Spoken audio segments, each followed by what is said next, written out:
Hi friends, ఇదైతే previous వీడియోకి continuation. నన్ను అడిగితే కేదార్నాథ్కి ఈ వ్యూస్ కోసమైనా రావచ్చు అనిపిస్తుంది. అంత బాగున్నాయి వ్యూస్ అయితే. మీకు వీడియోస్లో ఎలా కనిపిస్తుందో తెలియదు కానీ ఒరిజినల్గా అయితే చాలా బాగా అనిపించింది నాకైతే. కానీ అప్పుడప్పుడు మధ్యలో రోడ్స్ ఇలా వస్తున్నప్పుడే కొద్దిగా భయం అయితే వేస్తుంది. సో మన జాగ్రత్తలో మనమైతే ఉండాలి. ఇప్పుడు కనిపించే ఈ నది పేరు అలకనంద అంట. వాటర్ ఫ్లో అయితే చాలా స్పీడ్గా ఉంది. నాకైతే ఒక పర్సన్ కనిపించాడు. అతను మధ్యప్రదేశ్ నుంచి ఆల్మోస్ట్ 1400 కిలోమీటర్లు కేదార్నాథ్ వరకు పాదయాత్ర చేస్తున్నాడంట. చాలా గ్రేట్ అనిపించింది.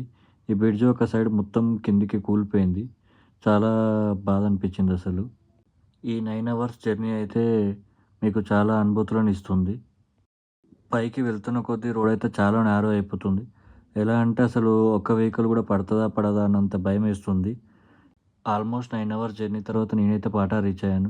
Please subscribe for more videos.